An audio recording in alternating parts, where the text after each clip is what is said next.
Bienvenidos, gracias por participar de este primer encuentro de diálogos por la educación santafesina. Esta es una serie de 5 encuentros con especialistas convocados por el Ministerio de Educación de la provincia de Santa Fe con el objetivo de continuar consolidando las políticas que favorezcan la inclusión y la calidad educativa en nuestra provincia.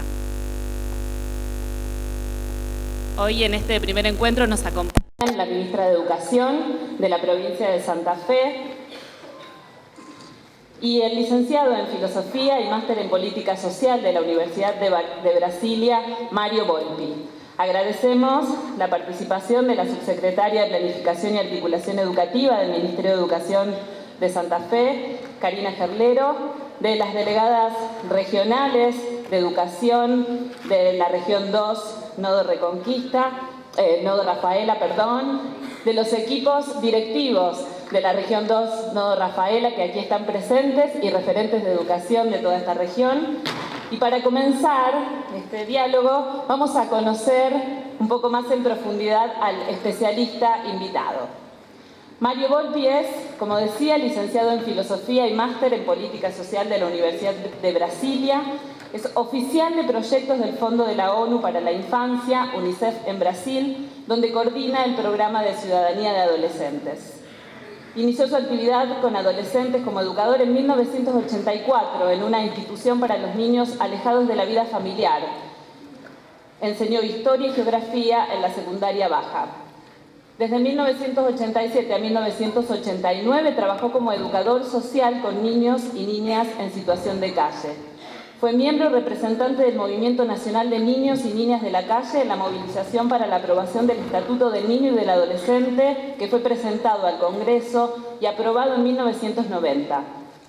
Fue coordinador nacional del Movimiento Nacional de Niños y Niñas de la Calle en Brasilia, elegido por 2 mandatos entre el 90 y 1995.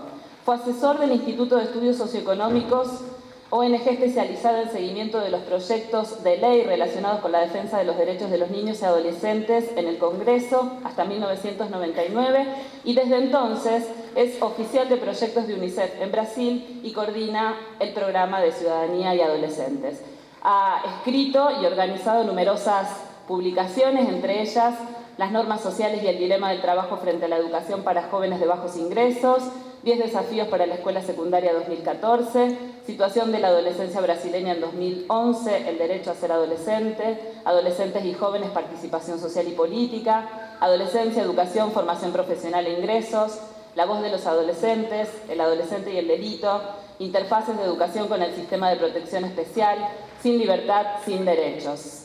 Con ustedes, para comenzar estos diálogos por la educación en Santa Fe, la ministra de Educación, Claudia Balaguer, y el profesor Mario Volpi.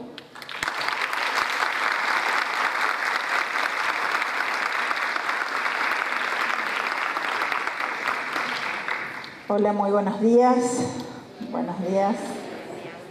¿Cómo están? Muchísimas gracias, Mario, por acompañarnos en este primer evento de diálogos con especialistas. Hemos elegido la ciudad de Rafaela para comenzar con estas reuniones, una sociedad que tiene y una ciudad que tiene una impronta muy innovadora en educación. En Santa Fe en general tenemos mucho desarrollo innovador vinculado a la educación. Tenemos referentes como Rosita Siperovich, como las hermanas Cosetini, y muchas de todas estas referentes en educación tienen que ver en su formación con la ciudad de Rafaela, así que creo que es muy pertinente comenzar aquí. El objetivo central de estos diálogos es aportar a la construcción de un plan de educación en la provincia.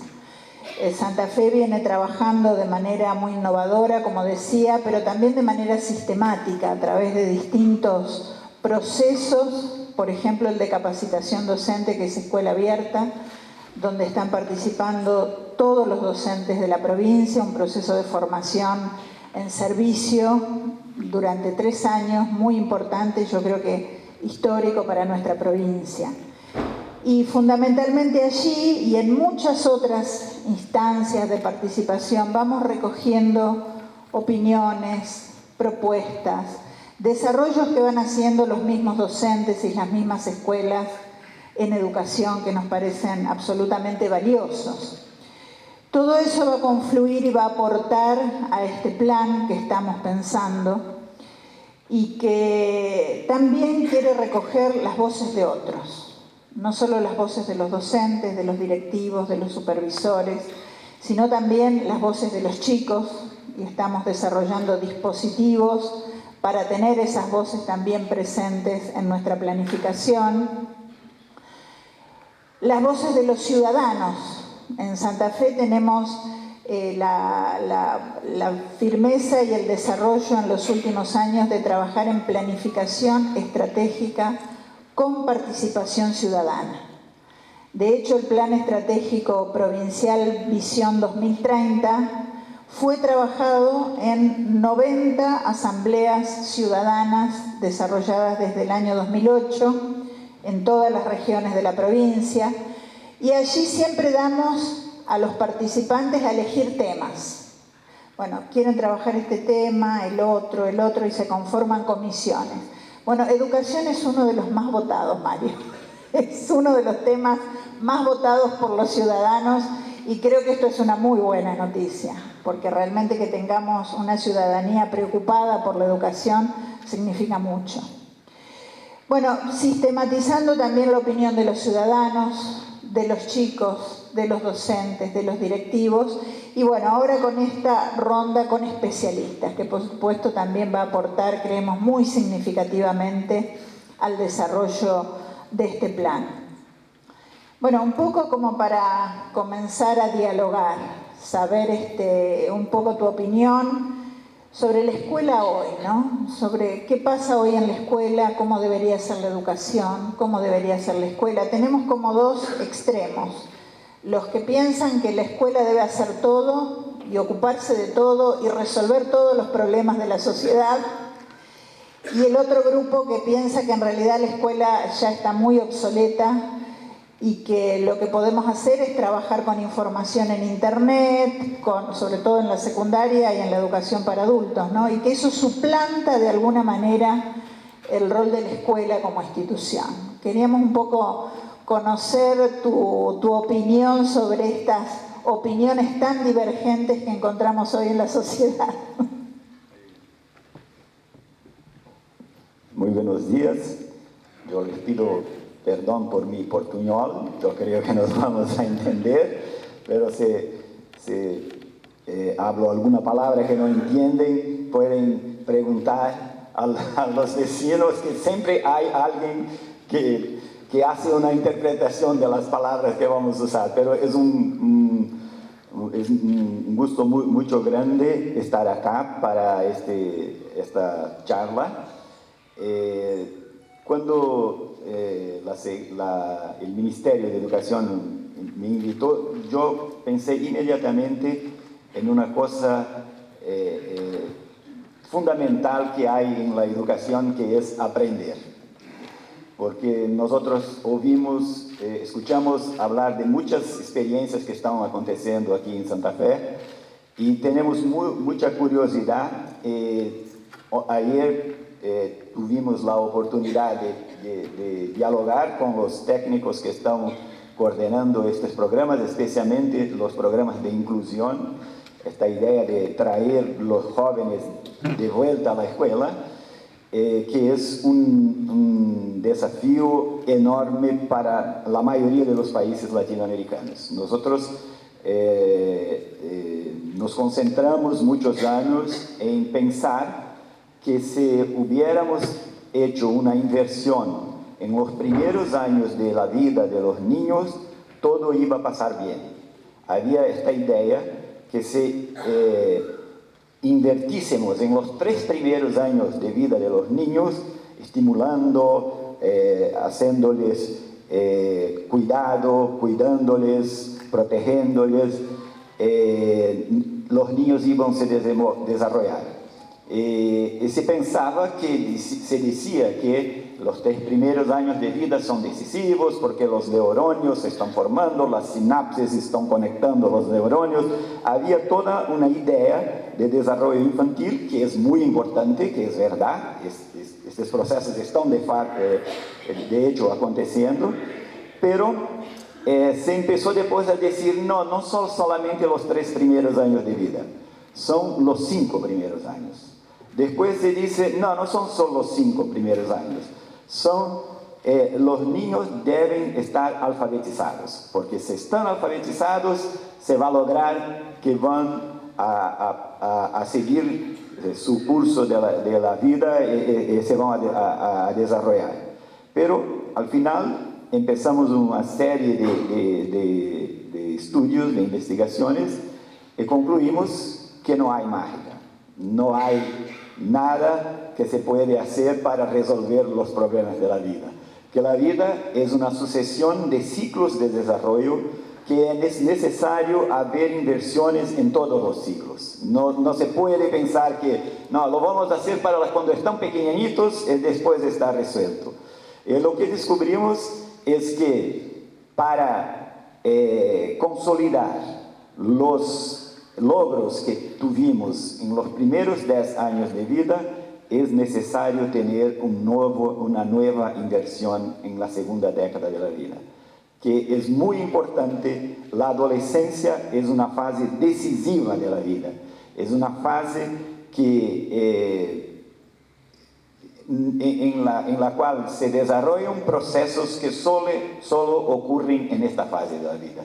Y si no pasa ahí, después vamos a tener un adulto que va a tener muchas dificultades de relacionarse con los otros, de realizar sus sueños, de desarrollarse profesionalmente. En fin, la adolescencia, así como la infancia, es una fase importantísima. Por eso que ustedes escucharon uno de los títulos de una publicación que hicimos, es que los adolescentes tienen el derecho de ser adolescentes, de vivir intensamente, porque nosotros pasamos mucho tiempo diciendo que los adolescentes, la adolescencia debe pasar rápido porque es un tiempo de conflicto, de tensiones.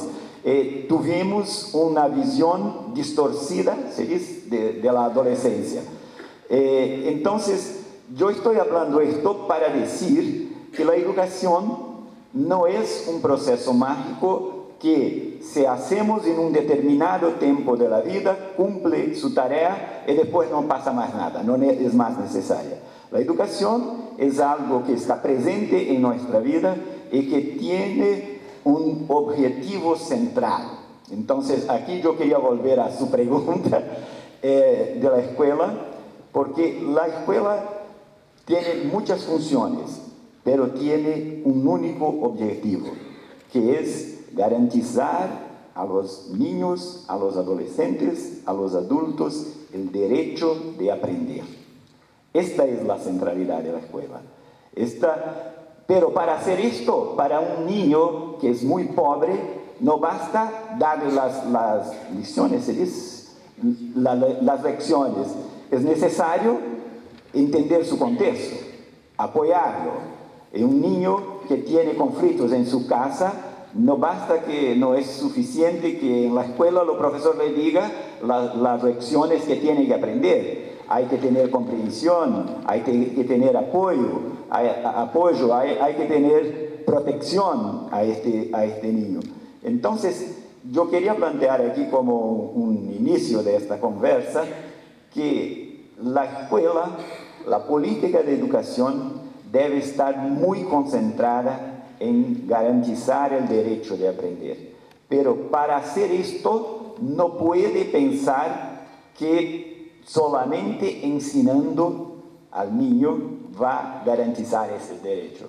Por eso me gusta la idea aquí que ustedes usan un principio de que la escuela debe ser como dicen, una institución social, porque esta idea del conocimiento como una cosa técnica que se transmite de generación en generación ya no es más suficiente. El conocimiento es algo que nosotros aprendemos en la escuela, en otros ambientes educativos, de lo que está históricamente acumulado como conocimiento, pero el proceso de aprendizaje va a ayudarnos a organizar nuestro conocimiento históricamente acumulado, mas también, y lo más importante, ayudar a producir nuevos conocimientos. Porque si no, la sociedad se queda, como dice, estagnada. La sociedad no va a evoluir si la escuela es un simple repositorio de conocimiento, si la escuela es solamente la reproducción del conocimiento históricamente acumulado por la sociedad. La escuela tiene que ser un espacio para garantizar el derecho de aprender y asegurar que los niños, los adolescentes, los jóvenes, los adultos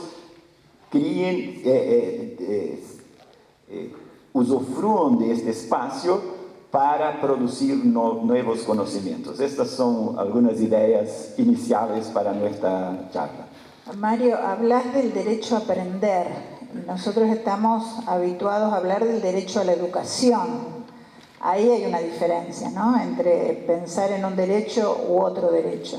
Sí, porque la educación, en verdad, es el medio para garantizar el derecho de aprender. La educación no es algo en sí, es un proceso, es una troca de saberes, es un intercambio de saberes, de conocimientos. Porque esta es una otra idea que teníamos, que los niños, por ejemplo, en la visión tradicional de educación, ellos no saben. No es verdad. Hoy, por ejemplo, los que estudiaron un poco del constructivismo, saben que todos sabemos algo. Y cuando no sabemos, elaboramos hipótesis sobre las cosas que no sabemos. Entonces, me gusta mucho usar este concepto de una profesora de primaria en Brasil que hizo una experiencia con chicos que no estaban alfabetizados. Entonces, ella pone en un cuadro, se dice, dos palabras. La palabra, yo voy a decir en portugués, leão, que es leão, sí. Y otra palabra en portugués, formiguinha, que es una hormiga, el diminutivo de hormiga, formiguinha. Le preguntaba a los niños, acá hay dos palabras, una es león y otra es formiguinha. ¿Cuáles que ustedes piensan que es león y cuáles que ustedes piensan que es formiguinha?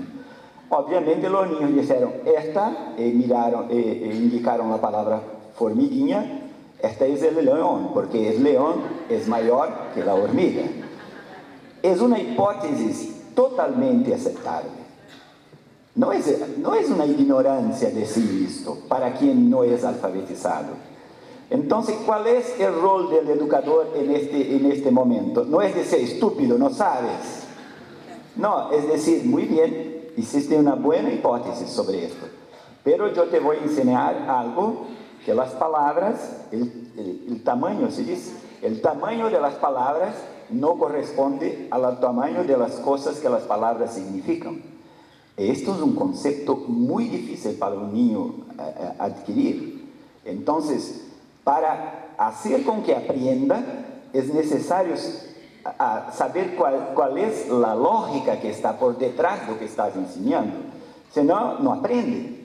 Por eso que tenemos muchos niños que tienen una alfabetización mecánica, que se dice, saben copiar las palabras. Por ejemplo, miran y dicen Coca-Cola, porque no están leyendo las letras, porque Coca-Cola todo el mundo sabe que este símbolo que es decir Coca-Cola, porque está presente en toda nuestra vida, nos bombardea con esta imagen desde pequeñitos. Entonces, para saber que el C, el O forma una palabra y que esta palabra no tiene un sentido en sí, es representante de una marca, del nombre de un producto, mira, esto es muy sofisticado. Entonces, la diferencia que estamos diciendo aquí, que la educación es un sistema para garantizar el derecho de aprender. Pero para aprender, nosotros tenemos que saber lo que está por detrás de lo que le está siendo enseñado. Entonces, esta idea de centrar en el derecho de aprender es porque muchas veces dicen, pero los niños van a la escuela y ahí pueden comer porque son muy pobres, entonces es bueno que va a la escuela para poder comer, para no estar en las calles haciendo delitos y todo. No, los niños tienen que estar en la escuela para aprender. Pero si para aprender necesitan comer, es necesario que haga comida en la escuela. Entonces, un poco esta reflexión viene a modificar un poco la idea de que la educación es solo un proceso de transmisión de conocimiento. Que esto nosotros nos prendemos mucho por un modelo europeo de conocimiento, que estaba, si ustedes pegaren, por ejemplo, mirar el ejemplo francés, del sistema francés de educación, la ministra de Educación abre el libro y dice, hoy en todas las escuelas del país, los estudiantes del 7º grado están estudiando la Revolución Francesa de 1789. Estaban todos estudiando en la misma página. ¿Por qué? Porque la idea era de transmitir un conocimiento que era de interés del Estado, que el Estado que crió el sistema educativo. Pero con los cambios sociales que nosotros tenemos, la idea hoy es de que la escuela no es solo un espacio de reproducción. La escuela es un espacio muy importante de realización de potencialidades, de capacidades, de habilidades y de talentos que están adentro de cada uno de los niños y de los estudiantes. Entonces, si no miramos a los estudiantes como tablas rasas, que nosotros vamos a llenar de conocimiento, pero los miramos como el potencial que tienen para aprender y producir nuevos conocimientos, el proceso educativo va a ser mucho más productivo. Y esto, yo les digo, no como una tesis, pero mucho más como el resultado de evaluaciones que hicimos de escuelas. Algunos años atrás, Brasil tiene se dice prueba, ¿sí? Una prueba nacional que hacen todas las escuelas y después se hace una análisis de los resultados de aprendizaje de los alumnos y se hace un ranking nacional de las mejores escuelas. Y nosotros encontramos escuelas muy pobres que tenían una infraestructura muy precaria y que tuvieron un resultado de aprendizado mejor do que la media nacional. Entonces, fueron 44 escuelas que tuvieron un desempeño acima de la media. Entonces, fomos a ver o que estaba pasando en esas escuelas. Y descubrimos 5 cosas importantes en esas escuelas. La primera es que había un sistema democrático de participación de alumnos, padres, profesores y directores, coordinación y dirección. Todas las escuelas, las 44, tenían un consejo escolar, tenían reuniones regulares, pero eran reuniones que mirábamos los registros de las reuniones. Eran reuniones, no era para discutir disciplina, festas, eran reuniones en que se hablaba sobre la vida, sobre las cosas, el desempleo, el problema que los padres tenían, la dificultad. Entonces, se percibió que los padres iban para la escuela no solo para saber cómo estaban sus hijos, pero la escuela representaba también para estos padres un espacio para hablar de sus vidas. De decir, bueno, yo estoy muy preocupado porque con este problema del crecimiento del país que no crece, yo voy a me quedar desempleado, yo estoy muy había un espacio, entonces, este proceso participativo era más do que organizar a escuela, era ser un espacio de diálogo. El segundo, muy importante, la escuela trabajaba con el concepto, que yo no encontré una palabra en español, en portugués es autoría. Los adolescentes, los profesores, eran autores de textos que eran usados, por ejemplo, los cartazes, ¿quién me ayuda? Carteles no eran comprados así, basura, la puerta de la dirección, no eran estos que se compran en la gráfica, eran hechos por los alumnos, por los profesores. Entonces había mucha autoría en esta escuela. Por ejemplo, había pocos libros didácticos comunes, había una biblioteca muy buena, ese es el tercer elemento que ya voy a hablar. La biblioteca era muy buena en estas escuelas, pero había muchos textos, pero lo que se usaba para el aprendizaje era producido por los profesores y por los alumnos. Por ejemplo, había un texto de historia de Brasil.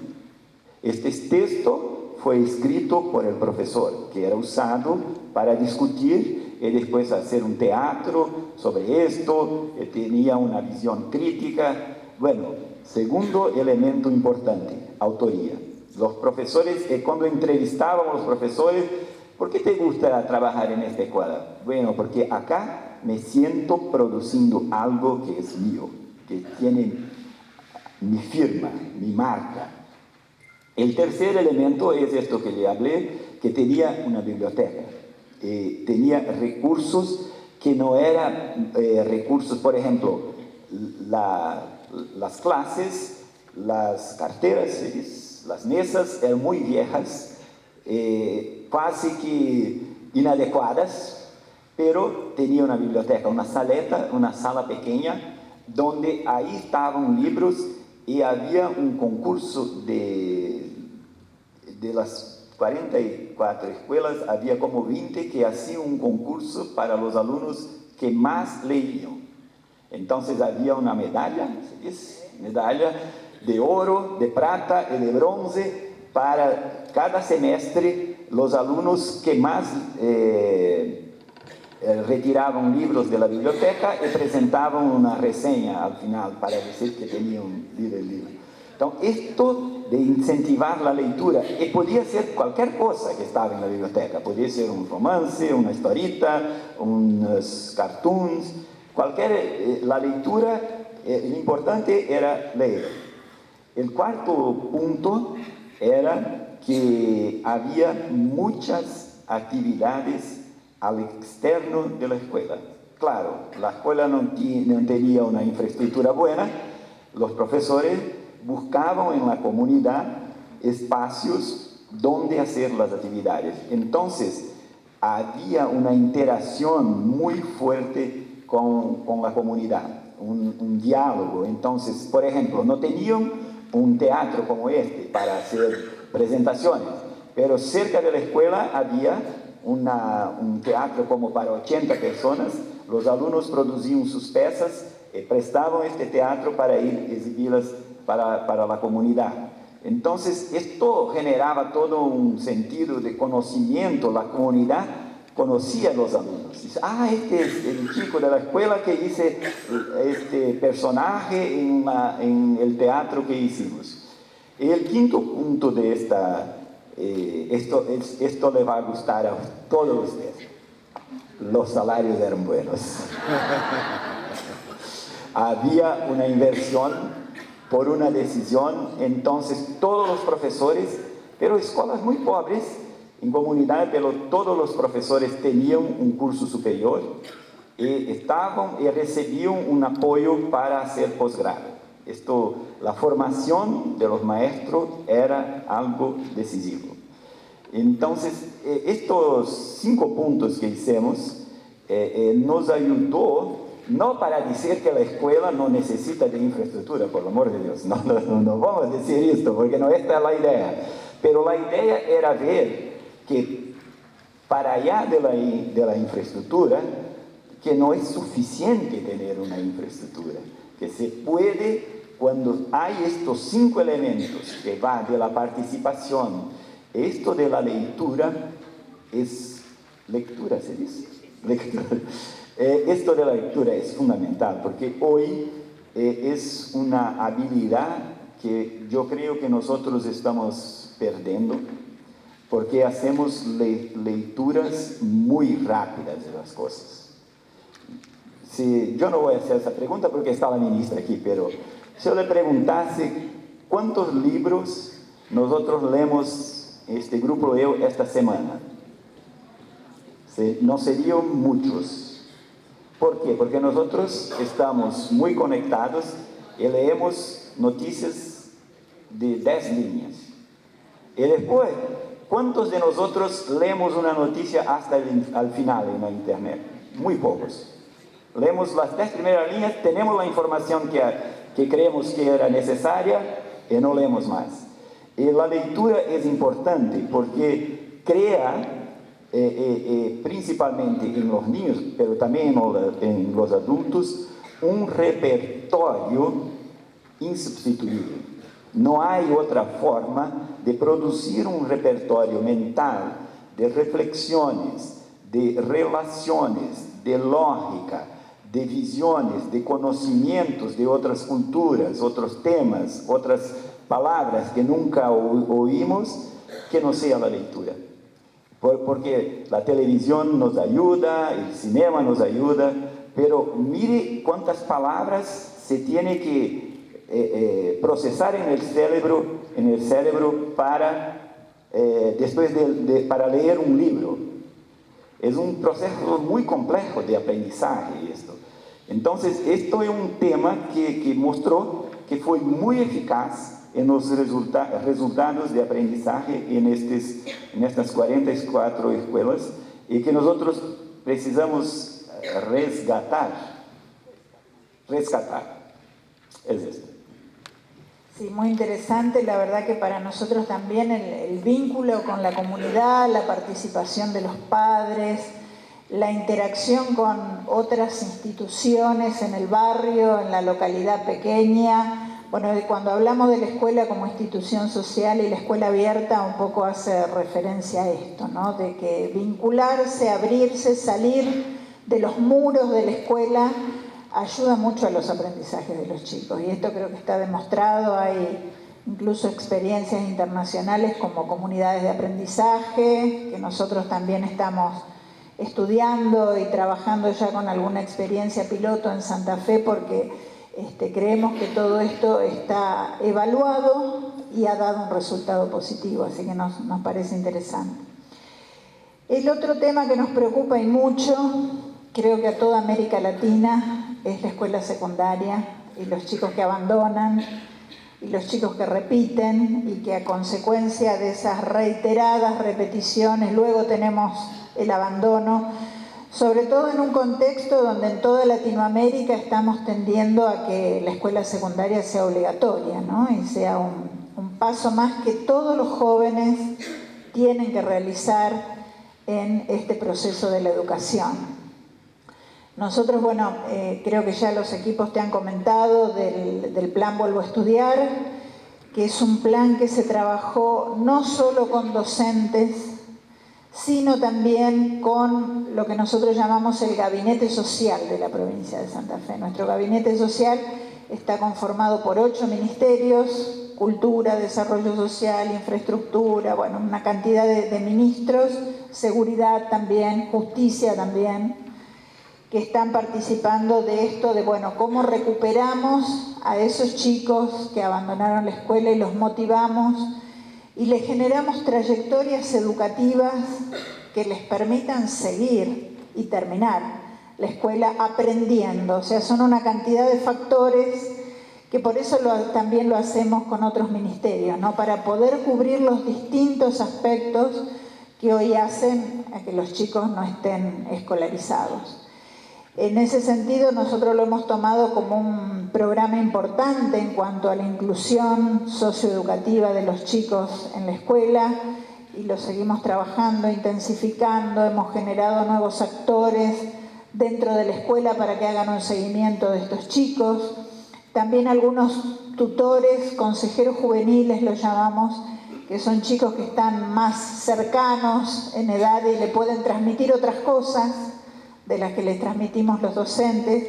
Bueno, yo quería que nos comentes un poco tu experiencia en esto de incluir a los chicos repetidores, a los chicos que abandonan, a los chicos que parece que no hay forma de llegarles para que estén en la escuela. Después yo también voy a hacer preguntas. No, porque me encantó ayer el diálogo sobre esta idea de la inclusión. Yo creo que el programa que ustedes tienen tiene muchos elementos inspiradores de prácticas, porque la idea de la inclusión inverte un poco la lógica de la visión tradicional del Estado. Porque normalmente el Estado dice, yo tengo los servicios, la población tiene que llegar acá. Si quiere, que venga. Yo tengo la escuela, si quieren, vengan a la escuela. Yo tengo un centro de salud, si quieren, llegan en el centro de salud. Yo creo que esta idea de la inclusión cambia un poco esta relación porque es una obligación del Estado fornecer los servicios para la población. Entonces, esta idea, si este chico está fuera de la escuela, algo se debe hacer para traerlo para la escuela, porque él solo no va a llegar. Entonces, para traerlo, no podemos hacer este discurso más teórico que estamos haciendo aquí, porque es tu derecho de aprender, venga a la escuela que nos vamos a garantizar tu derecho. Esto es para nosotros ese discurso, pero para ellos precisan necesitan entender una relación práctica con su vida. Y su vida está en una fase de desarrollo en que las cosas inmediatas tienen más importancia do que las cosas futuras. Entonces, esta idea que ustedes criaron de tener este proceso de diálogo entre pares, entre jóvenes, esta idea de incluir elementos de cultura, de lenguajes juveniles, de la música, esta cosa más dinámica, este contenido que permite hacer relaciones inmediatas con la vida. Dicen, no, ¿por qué tengo que estudiar física? Ah, porque en el futuro tú vas a necesitar de estos conceptos. Olvídate, no va. No, porque la física está en nuestra vida todos los días.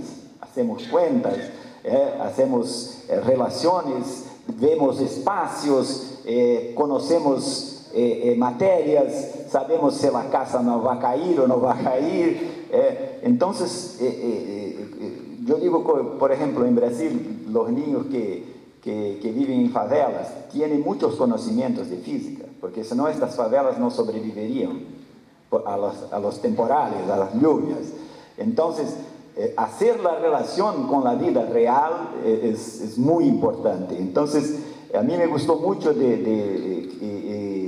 invitamos el Ministerio a presentar esta experiencia en un seminario que vamos a hacer en noviembre en Brasil, donde estamos llamando de América Latina diversas experiencias que están trabajando esta idea de la inclusión. Porque, ¿qué pasa en este proceso? ¿Cómo nos quedamos muy presos, muy vinculados a esta idea de que nosotros vamos a hacer la inversión en la primera década de la vida y después las cosas van a acontecer automáticamente? Olvidamos de los adolescentes. Entonces los adolescentes llegan a los 15, a los 16 años, no ven más sentido en la escuela y se van. Es mucho alto el número. En Brasil son como 1.7 millones de adolescentes que están fuera de la escuela. Entonces, están fuera de la escuela porque nunca fueron a la escuela. No, fueron muchas veces a la escuela. Salieron y salieron y no vuelven más. Entonces, ¿qué es el importante aquí en esos procesos de inclusión? Es entender qué está pasando en la vida de estos adolescentes. Y aquí yo quería hablar de 3 dimensiones muy importantes de la adolescencia que si no trabajamos estas dimensiones, no vamos a producir la inclusión escolar de estos adolescentes. La primera es la interacción. La adolescencia es una fase privilegiada, se dice, de cuando, no sé la palabra, es igual en portugués, es increíble. Entonces, la adolescencia es una fase privilegiada de interacción. Los adolescentes salen del círculo de su familia y producen nuevas interacciones. Cuando son chiquititos, mis hijos cuando eran chiquititos, eran amigos de los hijos de mis amigos, amigos de sus colegas de escuela, y nada más, de su vecino. No conocían personas que yo no conocía. Todas las personas con que mis hijos pequeñitos se relacionaban eran personas que yo conocía. Pero en la adolescencia esto cambia. Mis hijos ahora tienen amigos que yo nunca vi en la vida. Tipos extraños que llegan en casa con tatuajes, con un pelo, con algo en el, ¿cómo se llama? Un piercing. Yo no sé quién son sus padres, si tienen padre, madre, no sé si estudian. No sé. Entonces, esto para una familia muy conservadora, para una familia muy fechada, ¿cómo se dice? Muy cerrada, es un problema. Pero para una familia que está abierta al mundo, es fantástico. Es una ampliación del repertorio de relaciones sociales que a mí me gusta muchísimo. Yo aprendo todos los días con estos jóvenes que llegan en mi casa. Esto es una característica de adolescencia que es muy importante para la escuela. Saber que los que los adolescentes son relacionales, que ellos quieren conocer otras personas, que ellos quieren producir proximidades afectivas con las otras personas, que no quieren quedarse solo vinculados a sus padres, a sus madres, a los amigos de sus padres. Y si hay una cosa que a los adolescentes no les gusta, es cuando el padre le dice: mi hijo, me gustaría tanto que tú fueras amigo de la hija de mi amigo. No hagas esto. Que los padres hacen. No, porque vamos a la casa de mi amigo. Va a estar lá sí, yo lo conozco. Sí, me gustaría tanto que fuera amigo, pero no somos amigos. No son amigos, porque las amistad no se producen por la indicación de los padres, es porque es amigo del hijo, del padre de mi amigo, ¿no? Es otra lógica. Entonces, este tema de la interacción, los maestros, los directores, tienen que tener muy claro, porque si la escuela no puede producir procesos interactivos, el adolescente va a buscar otro espacio para hacerlo, y no va a quedarse en la escuela. El segundo elemento importante es la autonomía. Y aquí yo voy a hacer una pregunta para que ustedes piensen y escriban en sus anotaciones. ¿Qué decisiones los adolescentes toman en su escuela? Se pueden usar 4 páginas. No es suficiente, 5 entonces.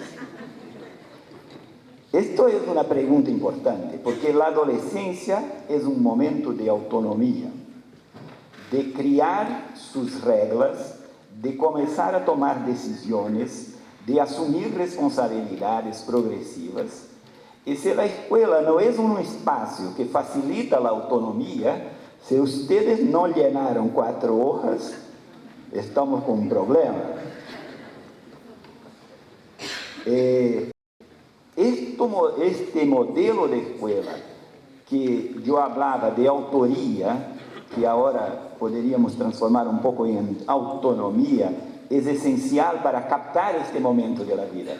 Porque si él no produce autonomía en la escuela, que es un espacio seguro, un espacio de diálogo, un espacio donde una decisión equivocada puede ser contestada por el maestro, por el director, él va a aprender a tomar decisiones.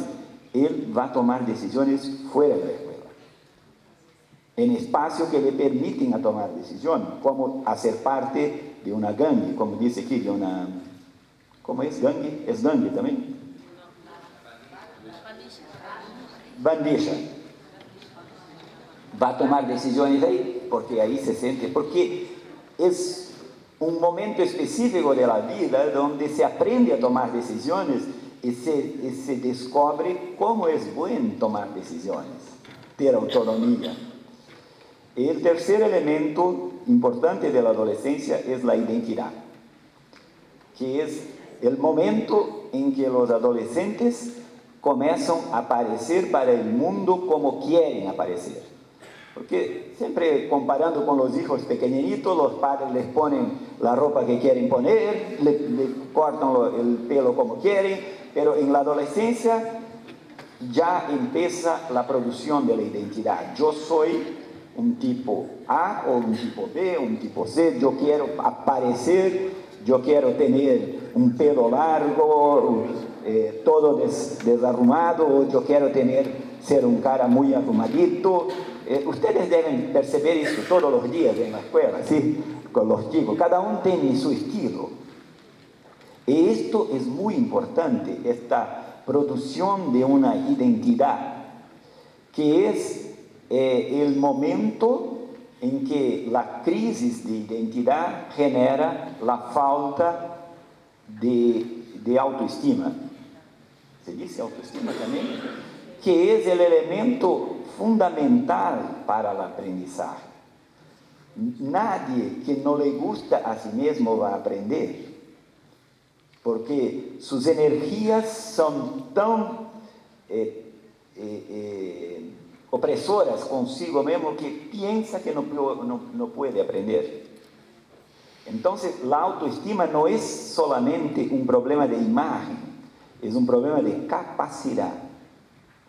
Entonces, les hablo de estos tres elementos porque me gustó esta idea de trabajar con la adolescencia por lo que la adolescencia es, y no por aquello que pensamos que la adolescencia es. Porque si nosotros tuviéramos hecho aquí una lista de palabras de lo que es la adolescencia, yo tengo dudas si estas tres palabras aparecerían.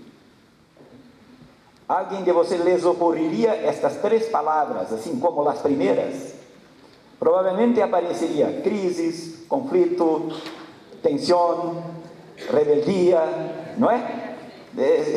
Nosotros estamos, no es un problema, porque fuimos formados para pensar así, pero las cosas cambiaron. Y nosotros, esta visión de adolescencia como un problema es mucho de la década de 70. Los pesquisadores norteamericanos de la psicología comportamental crearon este tipo de pensamiento que de alguna forma entró en nuestra cabeza y nosotros seguimos pensando así cuando los estudios de antropología, de sociología, de las ciencias sociales ya ampliaron el concepto de adolescencia, ya trabajan con otras ideas, pero nosotros seguimos pensando que el adolescente es una figura en crisis. Y no es verdad, el adolescente no está en crisis, está viviendo su vida, está aprendiendo, está se desarrollando. Entonces, es un poco la visión que nosotros tenemos que incorporar para poder hacer la inclusión. Entonces, escuelas que tratan a los adolescentes como adolescentes en esta visión son muy exitosas. Nosotros tenemos que hacer un trabajo de cambiar la visión para cuando llegan los estudiantes que están regresando a la escuela, están llegando los problemas en la escuela. No, están llegando el potencial de solución para la escuela se tornar más creativa, para la escuela se tornar más productora de conocimiento y menos solamente reproductora de los conocimientos.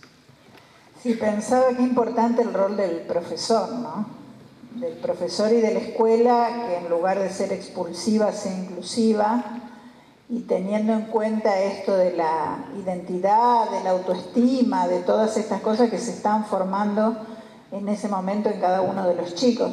Yo recuerdo a mi profesor de química, por ejemplo, de la secundaria, que fue el que me marcó después seguir mis estudios de química, porque él, bueno, fundamentalmente hacía eso, reforzar la autoestima.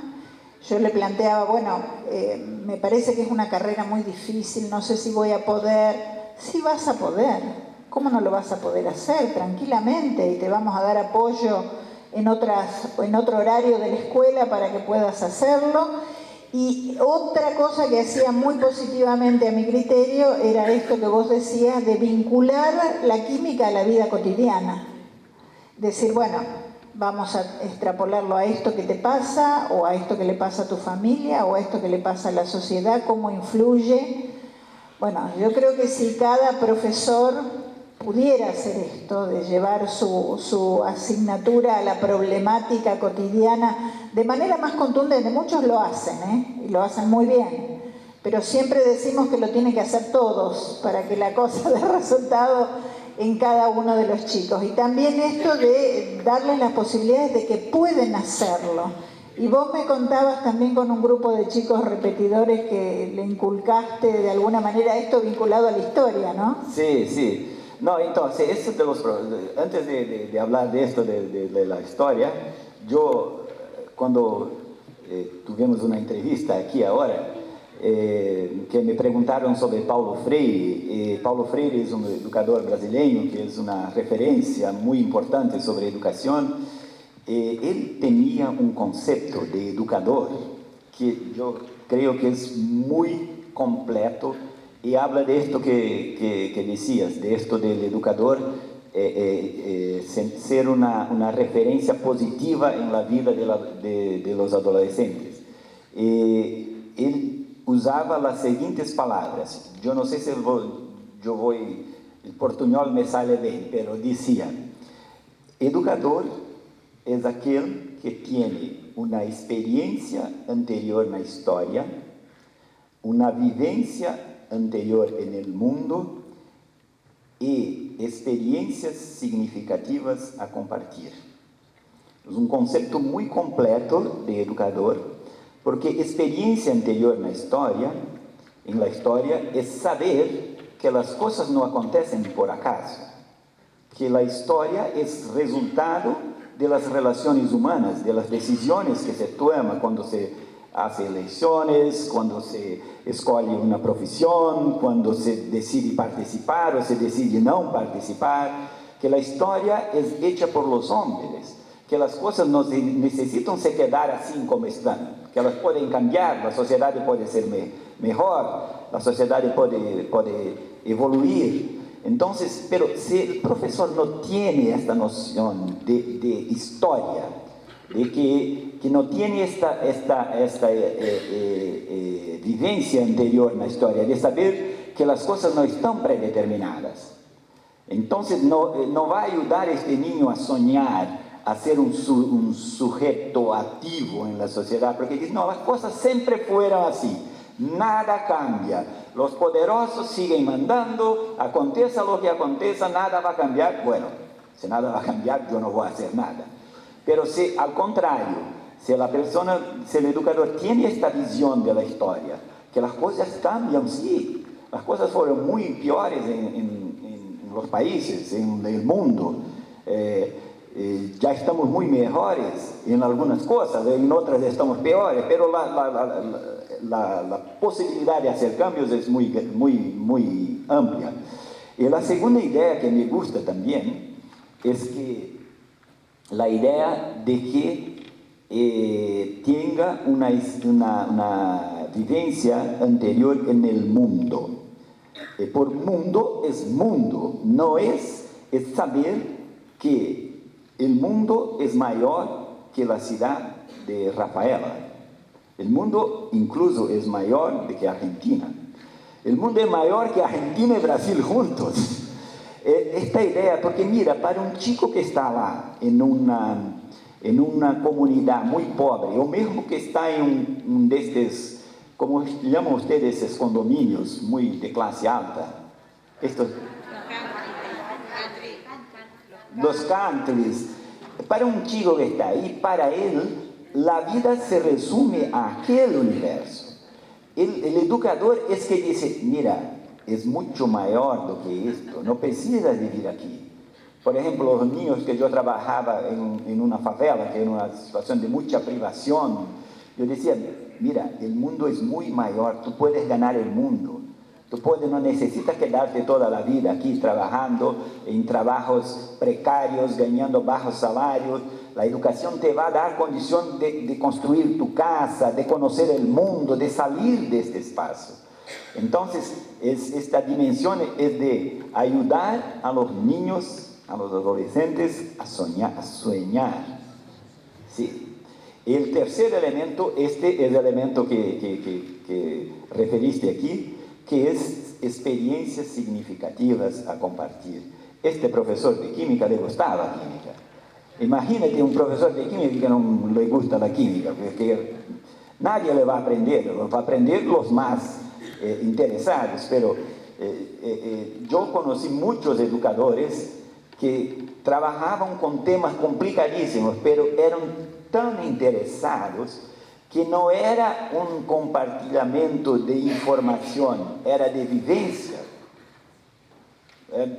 Yo ahora estaba hablando con mi hija, ella me habló de su profesor de física, que me recomendó la lectura de un libro que se llama La ventana de Euclides.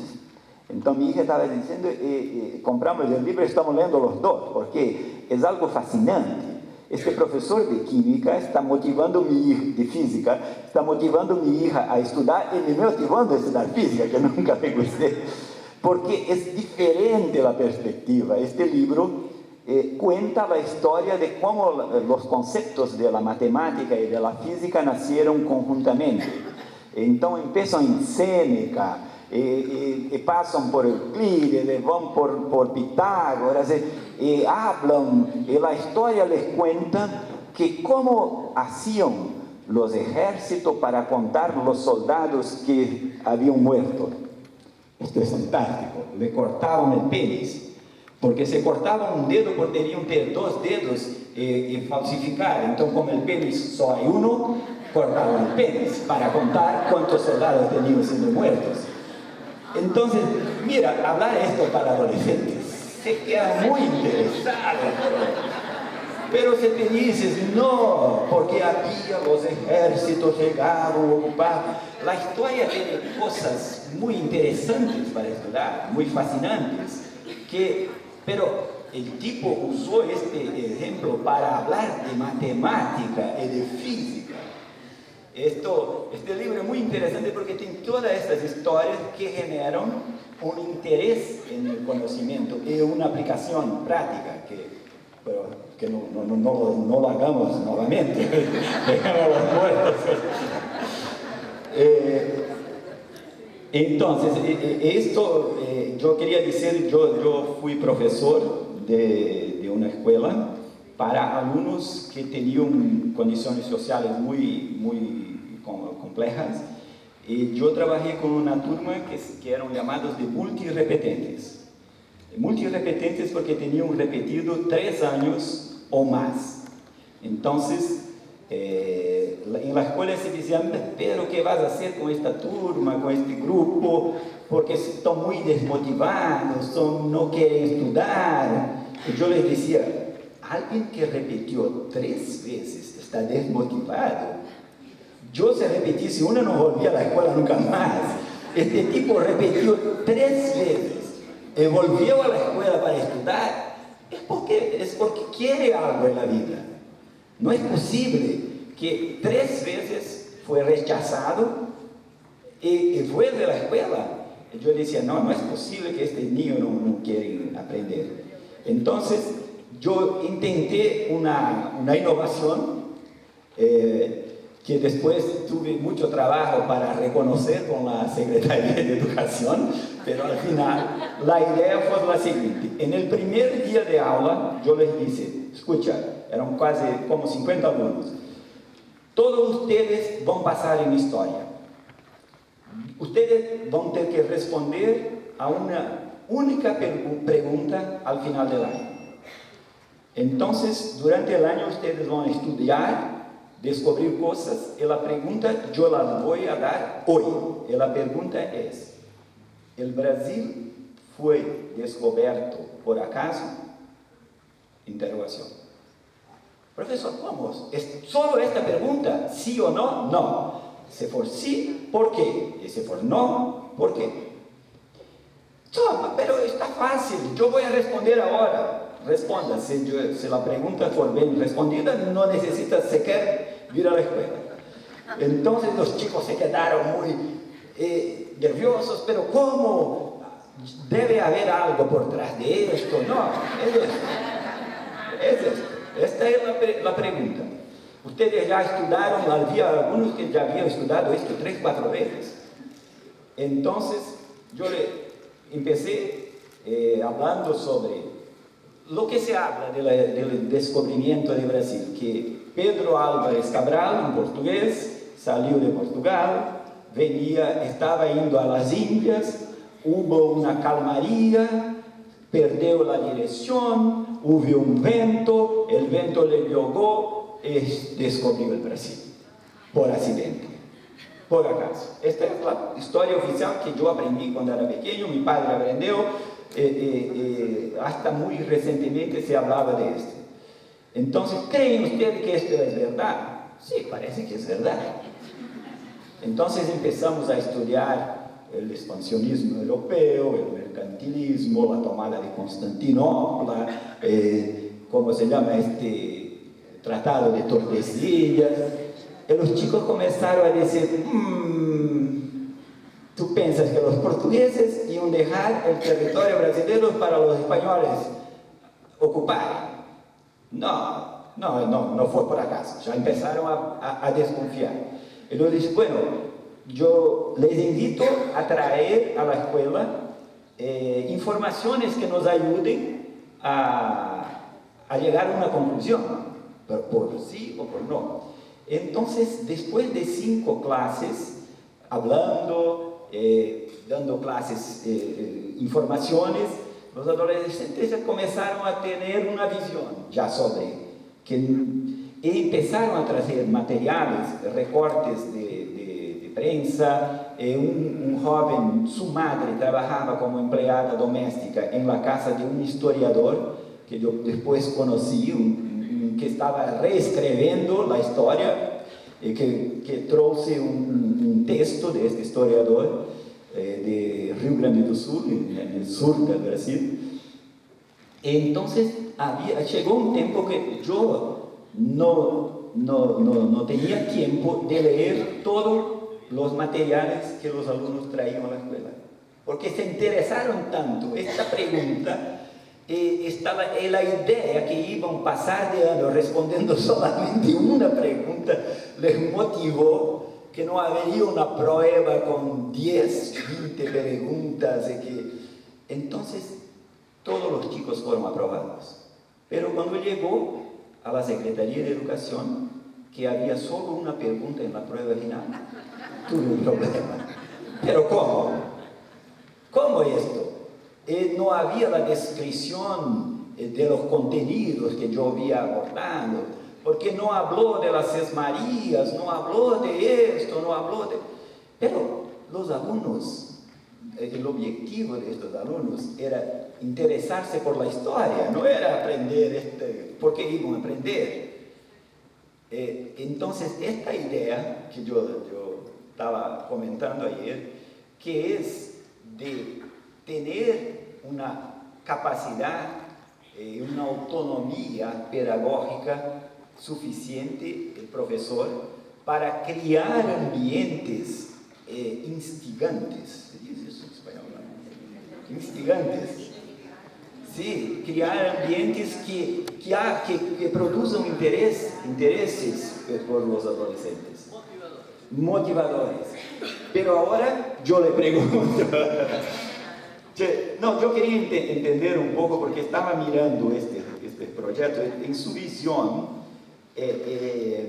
estos proyectos de regreso a la escuela abierta para los profesores, en su visión, ¿ellos son programas que están más, son específicos, desligados de la política de educación, son como proyectos especiales, o usted los ve como el centro de la política de educación?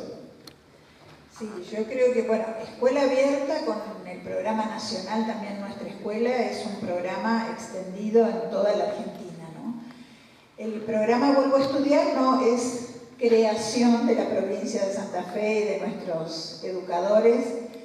La verdad que lo vemos como centro en cuanto a la política desarrollada en la escuela secundaria, porque esto de que haya chicos nuevos en la escuela, un poco como tus chicos que habían repetido 2, 3 o más veces determinados cursos y que ahora regresan, bueno, son otros chicos.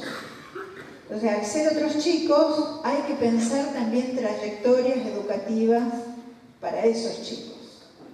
Y hay que pensar cómo se incorporan, y esa incorporación para nosotros también enriquece en diversidad, ¿no? Que es otro concepto que también planteaste, cómo la diversidad de chicos, la diversidad de visiones del mundo que tiene cada uno de esos chicos, puede enriquecer absolutamente a todo el grupo y a todo el curso para avanzar y para crecer en educación. Es un programa que empieza pensando, los chicos tienen que volver a la escuela. En realidad empieza así. Y para que vuelvan a la escuela es necesario ir a buscarlos a sus casas. Y ahí tiene que haber equipos que puedan abordar toda la problemática por la cual el chico abandonó la escuela. O sea, pues no es necesariamente un problema educativo, ¿no? Confluyen muchísimos factores. Ahora, a partir de ese regreso, muchas escuelas que lo han tomado con referentes institucionales, con consejeros juveniles, etcétera, etcétera, han ido transformando la escuela hacia el interior, que a mí me parece lo más interesante del programa. Que la escuela, en la diversidad, en el chico que llega y que es un nuevo chico, porque además tiene otra edad, y porque se incorpora en cualquier momento del año, no es ahí en marzo, abril, cuando empiezan las clases, sino en cualquier momento del año puede regresar. Bueno, cómo ese chico lo desafía al propio profesor, que es lo que estábamos hablando, a pensar otras cosas. Bueno, yo tengo que pensar otras cosas. No solo para que el chico se quede, para que el chico esté motivado, para que el chico aprenda, para que el chico termine en la escuela secundaria, que ese es el objetivo, ¿no? Bueno, entonces esa transformación con los grupos de docentes, apoyada por algunos directivos, no todos, porque esto hay que ser muy sincero, esta no es una visión que comparte todo el cuerpo docente y directivo de la provincia. Logramos con algunos, nuestro objetivo es lograrlo con todos, pero bueno, fueron llegando, los profesores fueron incorporando estas nuevas propuestas, fueron inventando esto de la autoría que vos decías, ¿no? Bueno, yo puedo ser autor también de una trayectoria diferencial, motivadora, con una propuesta que tome elementos de la realidad, con una propuesta que incorpore esta visión del afuera, de la comunidad, del barrio. Bueno, todo esto fue generando algo que para mí es muy potente y por eso para nosotros es un proyecto que lidera una transformación importante en la escuela secundaria, ¿no? Vinculada a la inclusión y vinculada también a la calidad educativa, porque nosotros no disociamos las dos cosas. La inclusión y la calidad educativa van en paralelo y por suerte lo pudimos demostrar con números, porque ahí está el otro tema, ¿no? ¿Cómo demostramos que estos planes dan un resultado y podemos mostrarlo para que toda la sociedad esté convencida de que esto realmente da un resultado y nosotros mismos estemos convencidos de que esto da un resultado? Entonces tuvimos en simultáneo, en el mismo periodo de tiempo, una evaluación nacional que no la hicimos nosotros, que son las pruebas de secundaria, esta que vos decías que dan resultados en cuanto a los aprendizajes de los chicos en algunas asignaturas como lengua, matemática y ciencia. Bueno, y pudimos demostrar que había habido una evolución positiva de esos resultados, que los chicos habían crecido en cuanto a las evaluaciones y tenían resultados buenos y muy buenos por encima de la media del país, y que en ese mismo periodo de tiempo teníamos más inclusión. Habíamos disminuido el abandono escolar, habíamos logrado incorporar chicos a través del plan Vuelvo a Estudiar. Bueno, entonces para nosotros fue un resultado interesantísimo, porque conjugaba ambas cosas en el mismo periodo de tiempo, ¿no? Así que bueno, eso fue muy interesante. Brevemente les digo que a los que quieran hacer preguntas tienen una hojita en blanco en sus carpetas o pueden solicitar una nueva hojita. Si la utilizaron para apuntes no hay problema, ahí están los equipos dando vuelta para que puedan hacer preguntas. Vamos a seleccionar algunas en función del tiempo para que también Mario nos siga mostrando esto. Y bueno, en función de esto, Mario, ¿cómo pensás esto de las evaluaciones, ¿no? Algo tan controvertido de los resultados, cómo mostrar los resultados, cómo saber que un plan está dando resultado, algo que nos motiva mucho. Sí. Este es un tema central, porque todos, para que tengamos el estímulo, el deseo de continuar, precisamos saber qué resultados estamos teniendo en nuestro trabajo, porque muchas veces trabajamos y no vemos el resultado y nos quedamos muy deprimidos con eso. Entonces, había un tiempo que se concentró mucho en esta idea de avaliar resultados, pero avaliar solamente los resultados puede ser un poco problemático, porque decimos que el resultado de la vida es la muerte. Entonces, es un resultado mucho trágico para, si vamos a avaliar. Entonces, tenemos que combinar un poco lo que vale en la vida son el proceso, lo que viviste durante la vida, no es el resultado. Pero entonces, avaliación, nosotros tenemos que tener estos dos componentes, el proceso y los resultados. Infelizmente estamos con una predominancia en la mayoría de los países latinoamericanos de avaliar solamente los resultados de aprendizaje en dos áreas de los adolescentes. Esto es importante, es mejor de que no tener ninguna avaliación, sin duda. Pero esto no es suficiente para aprender de los procesos, cómo se llega a esos resultados. Entonces, yo creo que montar, estructurar una matriz de avaliación implica en definir algunos de los procesos que queremos saber si ocurrieron o no. Por ejemplo, una escuela que no es muy participativa, en general, va a producir ciudadanos que no me les gusta participar, porque todas las decisiones son tomadas por los otros, yo me quedo en mi casa y que hagan lo que quieran. O al contrario, genera ciudadanos revoltados, que nunca me dejaron participar, yo no quiero, entonces yo voy a desestabilizar, voy a protestar, y no voy a participar colectivamente de la construcción de las cosas que preciso producir. Entonces veo, avaliar procesos participativos es muy importante. Avaliar, por ejemplo, procesos de generación de nuevos conocimientos es muy importante. Entonces, los alumnos de una determinada escuela produjeron nuevas formas de se relacionar con los otros, por ejemplo. Te contaba ayer la historia de una escuela inclusiva en Brasilia, que se quedaron como 2 años capacitando los profesores para atender crianças que tenían algún tipo de discapacidad. Después de 2 años no estaban prontos los profesores. Entonces el gobernador dice, no, ahora basta, ahora vamos a hacer la inclusión. Entonces designó algunas escuelas que tenían participado de la capacitación.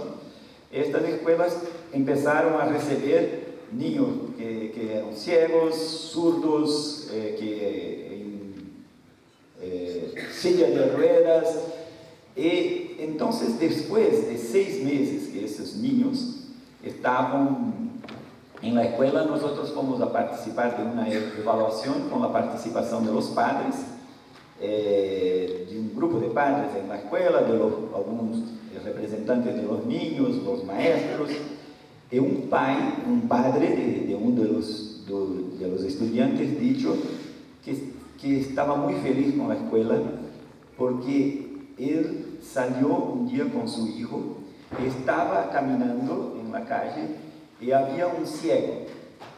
Él se quedó pensando, ¿qué hago para ayudar a este ciego? Y pensó, le pregunto si quiere ayuda, le pregunto si hago esto.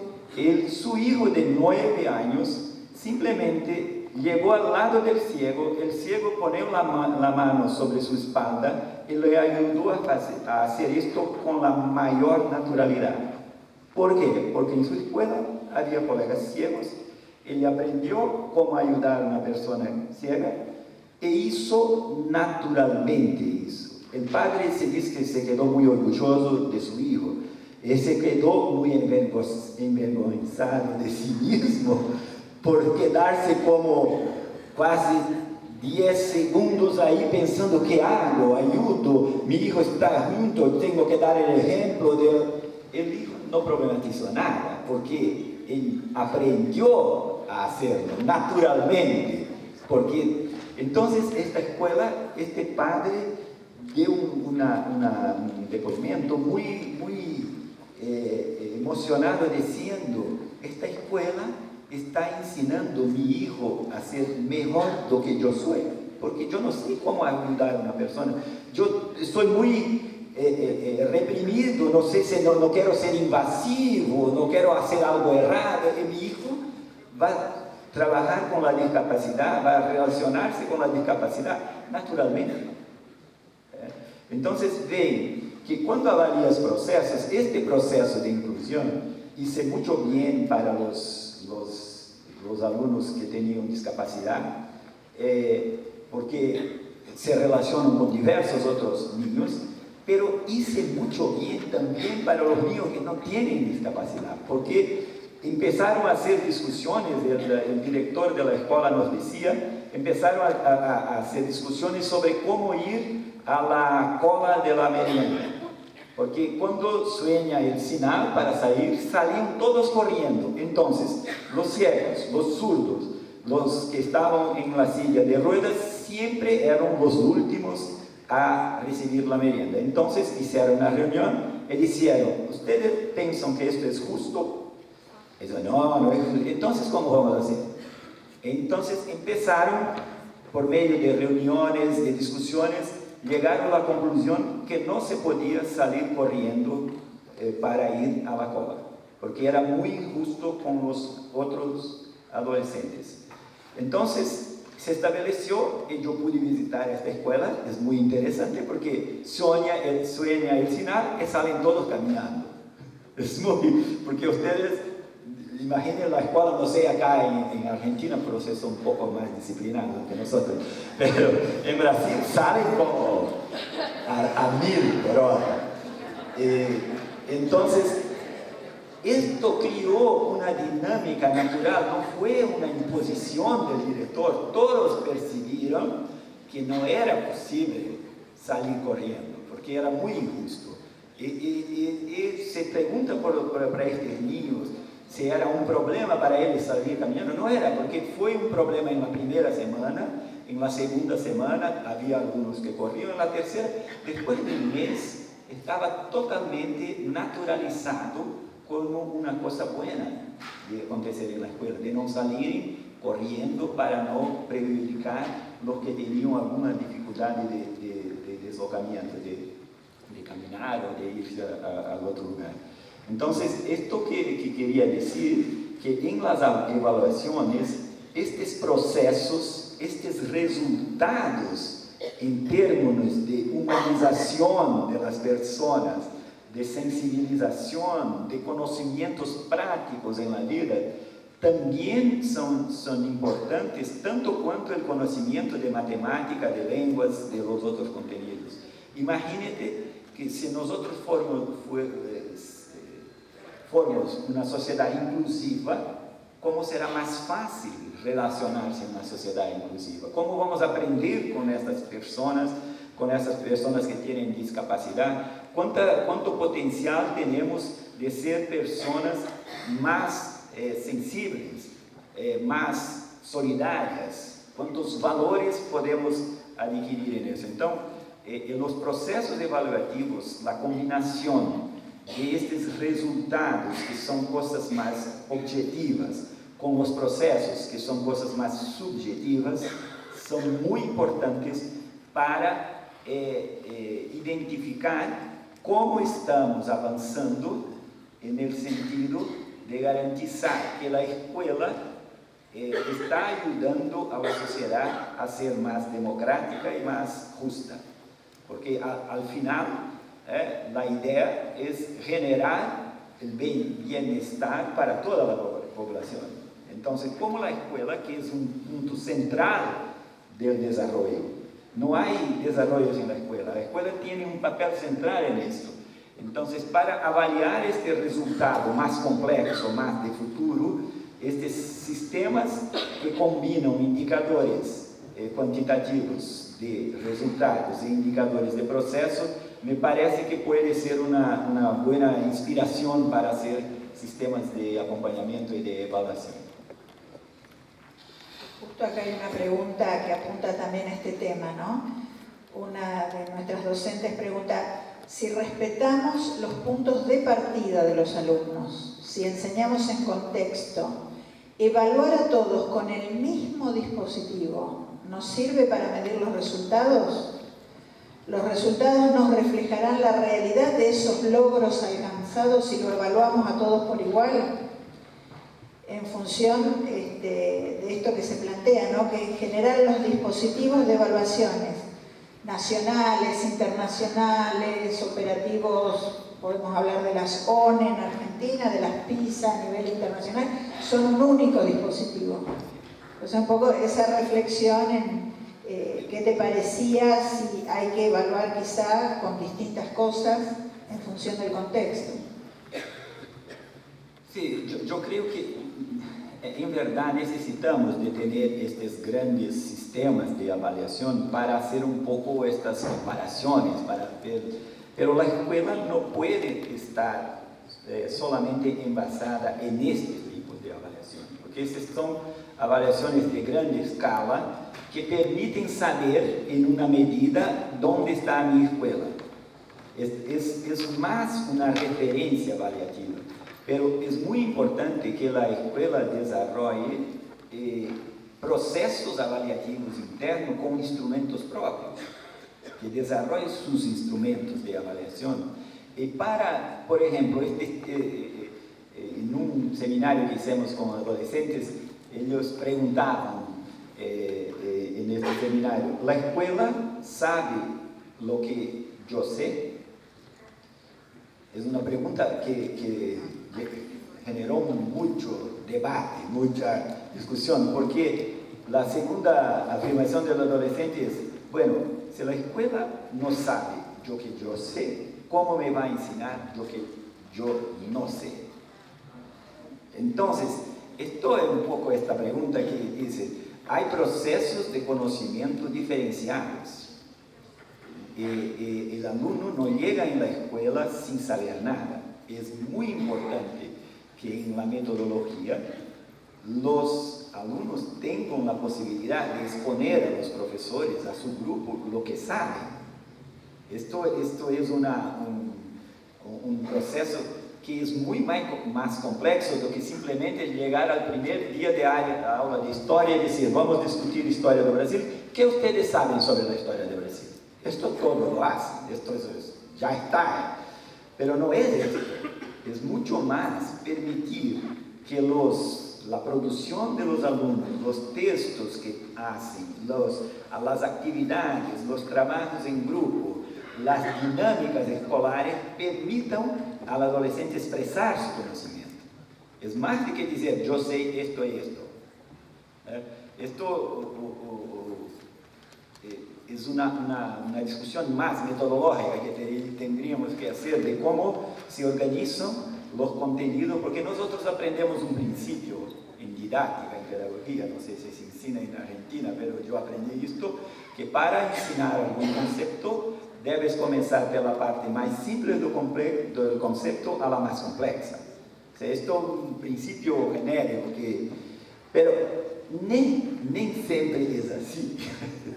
En general es así, pero hay conocimientos complejos que algunos adolescentes ya dominan. Entonces, quizás para algunos tenemos que ya dar conceptos que acompañen su capacidad. Es como, yo tenía mucho eso en la escuela y discutía con mis colegas cuando era profesor, que algunos decían, estos tres aquí, no sé, estos no van a aprender. Yo decía, bueno, entonces concéntrate en ellos. No, yo no puedo concentrarme en él y abandonar los otros. No abandone los otros. A los otros que tú ya sabes que van a aprender, dale desafíos más complejos. Pero acompáñanos, comienza con cosas más simples para que puedan aprender. Entonces, esta idea de una educación individualizada, yo sé que es muy difícil, porque cuando tienes 10 clases diferentes para dar aulas de historia, salir de una y para otra es complejo, pero yo creo que los sistemas tienen que ponerse estas cuestiones, porque los sistemas que se ponieron estas cuestiones hicieron cambios muy significativos y obtuvieron resultados muy positivos en eso. Bueno, hay dos preguntitas más muy vinculadas a la inclusión, ¿no? Que también fue parte importantísima de esta charla. Una referida a este flagelo que tenemos en toda Latinoamérica y en el mundo también, vinculado a los jóvenes vinculados a la droga, ¿no? ¿Cómo podemos hacer para intervenir en situaciones a veces de muchísima complejidad, donde tenemos esta problemática que se ve en la escuela y que lo conoce perfectamente el profesor? Y vinculado a esto también, ¿cómo hacer con las familias que aceptan con total naturalidad y acompañan a veces a los chicos a que abandonen la escuela? O sea, dos problemas que nosotros vemos, una realidad que vemos en algunos lugares y que nos parece interesante que la escuela pueda tener también alguna incidencia en esto, ¿no? En cómo motivar a las familias y cómo ayudar a los chicos a salir de estas situaciones de gran vulnerabilidad. Yo creo que puedo empezar por el tema de la familia. Nosotros hicimos un estudio en Brasil con grupos focales de adolescentes que están fuera de la escuela. En todo el país identificamos adolescentes, hacíamos un reclutamiento en la calle, preguntaba, ¿usted estudia? Se decía no, ganaba un incentivo económico, un dinero para ir a un taller de 4 horas, haciendo un grupo focal para saber por qué estaba afuera de la escuela y por qué y lo que o haría volver a la escuela. Entonces, fueron 23 focales en todo el país y hicimos más 50 entrevistas en profundidad para tener más elementos. Pero una cosa que apareceu assim, en todos los grupos, consenso total, que era que hay en Brasil una visión de las familias pobres de que un adolescente de una familia pobre que tiene 14, 15 años, si no necesita trabajar, si no consegue conciliar la escuela con el trabajo, abandona la escuela, porque la escuela no le va a dar lo que necesita. Entonces, esta visión inmediatista de que los adolescentes pobres tienen que estudiar hasta los 14, 15, se van bien, se siguen, si la familia logra mantenerlos, está bien. Si tiene un problema, abandona la escuela, nunca abandone el trabajo. Entonces, esta visión se constituyó en una norma social. Este concepto de norma social es un principio que la sociedad adopta para tomar sus decisiones, porque sabe que los otros esperan de usted que haga esto. ¿Entendieron el concepto? No es una cosa que yo acredito mucho en esto, pero yo sé que las otras personas esperan que yo haga esto. Entonces, por ejemplo, el ejemplo de norma social más común en el mundo es de la propina. Propina, si cuando vas a un restaurante, tú no analizas si el servicio fue bueno, si no fue bueno, tú das la propina, porque si no das, las personas te miran, qué persona extraña. Entonces, la norma social es esto, es una actuación que hacemos en función de lo que se espera que hacemos. Entonces, los adolescentes pobres y las familias pobres saben que la sociedad espera de ellos que trabajen, porque ya no son más niños. Entonces, esta visión, esta norma social, hace con que, embora todas las personas digan que la educación es importante, que tiene que estar en la escuela, que todos tienen que estudiar, pero los niños que participaron de esta investigación tienen un consenso. Mi padre, mi madre, mi tío, mi padrino, mi vecina, mis amigos, todos me dicen que yo tengo que trabajar, que yo estoy muy grande, muy crecido para quedar solo estudiando. Que si logro conciliar los dos, está bien, pero si no logro, debo continuar trabajando. Entonces, esta norma social es que tenemos que cambiar. Necesitamos sustituir este trabajo. En Brasil tuvimos un buen resultado con campañas y con un trabajo de concientización por el trabajo infantil. Entonces, hoy hay casi un consenso que un niño de 12 años no debe trabajar. Muchas personas piensan esto. Pero un niño de 15, un adolescente de 15, ya no hay más consenso. Si for de la clase media, no debe trabajar. Pero si for pobre, creo que debe trabajar.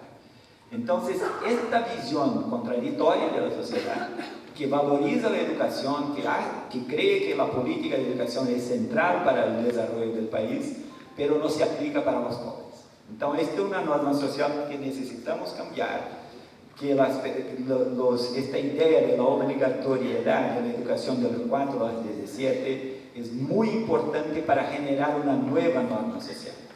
Que si los adolescentes, si las familias de los adolescentes tienen problemas con los ingresos, el Estado los tiene que ayudar.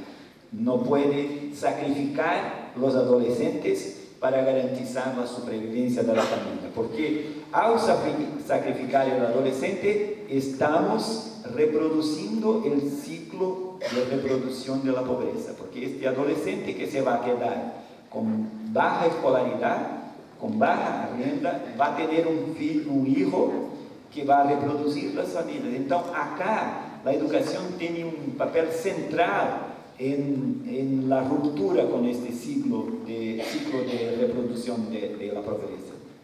Entonces, yo creo que este era el tema de la primera cuestión. La cuestión de las drogas, mi experiencia como educador social de la calle, yo trabajé mucho con esto, y hay muchos abordajes en este tema de cómo hacerlo, pero lo más importante que descubrimos en estos muchos años de trabajo es que la droga nunca es un tema aislado, nunca es un tema único en la vida de la persona.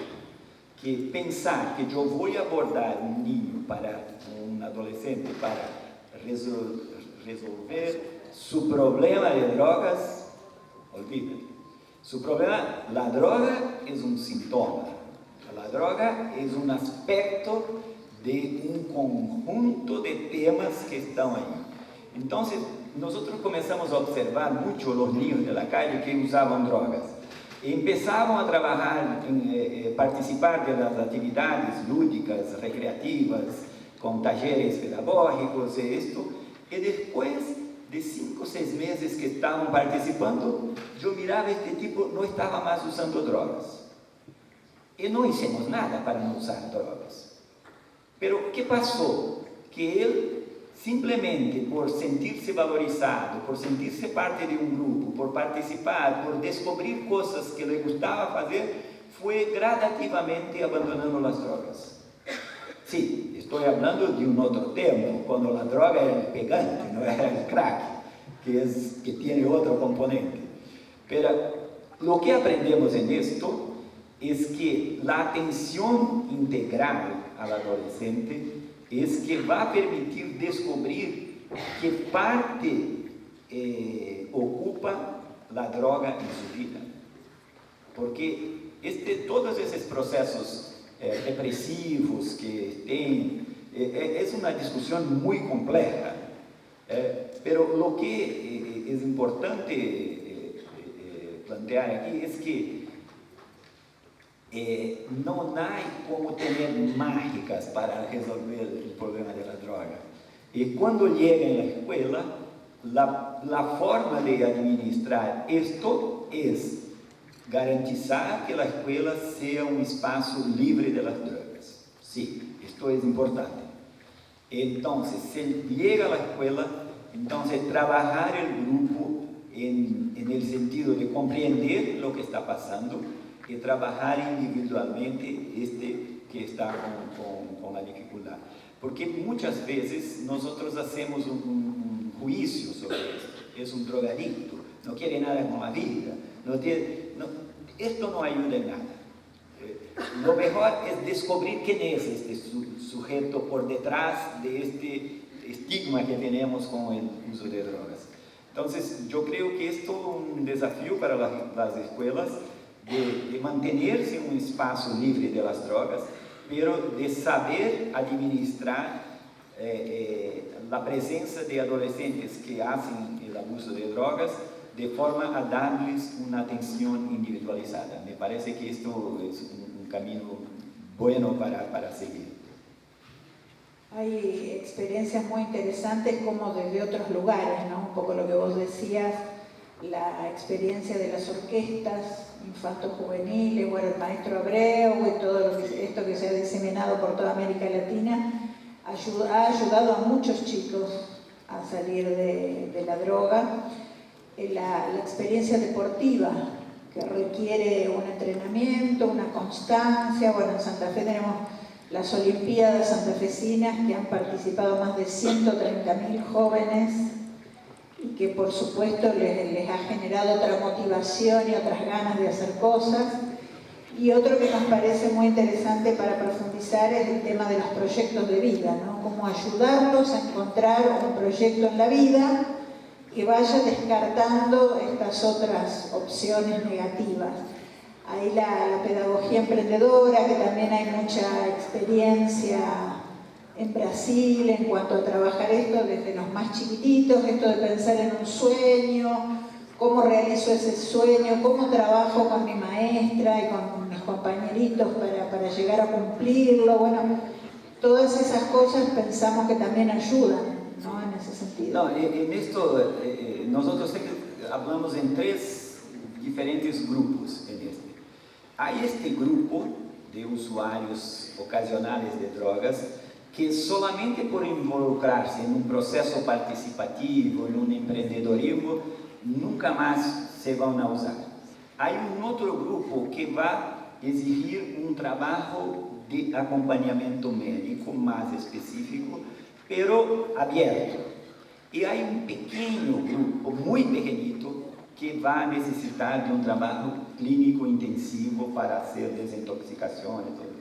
El problema es que tratamos todos iguales, no tenemos la capacidad de ver, este chico no tiene un problema, este chico acá, solo por participar ya va a resolver su vida, pero nosotros tenemos la tendencia, no, todos necesitan desintoxicar, necesitamos ponerlos en una clínica, crear nuevas clínicas, y queremos nos ver libres de ellos. Entonces, esto es un trabajo que hicimos de capacitación de maestros en Brasil, en algunas escuelas que hicieron una adhesión a un proyecto de prevención, que era exactamente para saber un poco distinguir lo que es una cosa gravísima y que en general no está en la escuela, lo gravísimo es muy raro que esté en la escuela.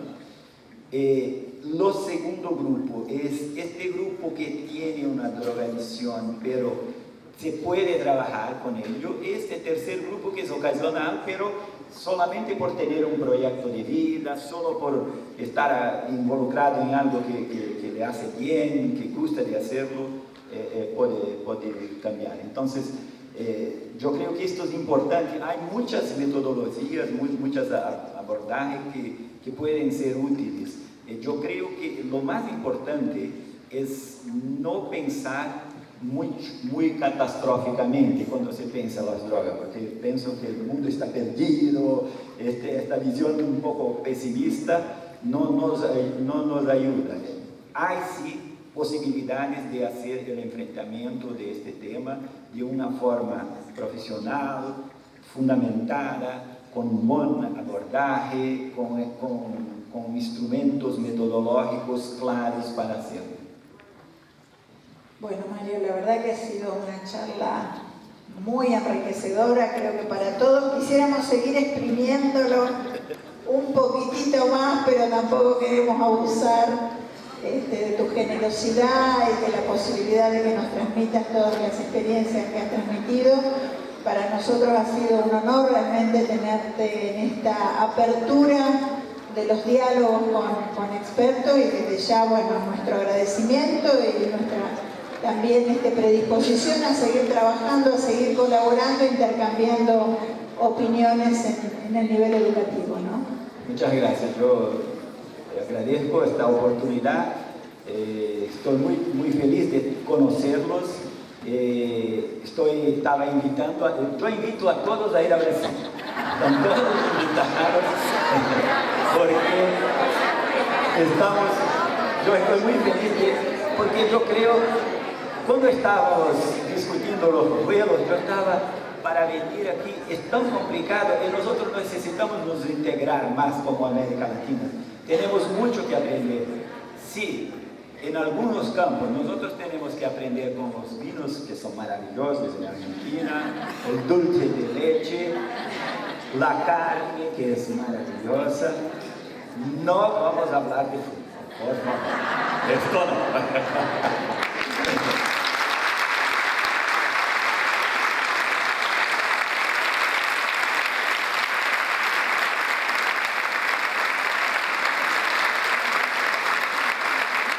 Con este aplauso agradecemos la participación del profesor Mario Gotti, de la ministra de Educación de la provincia de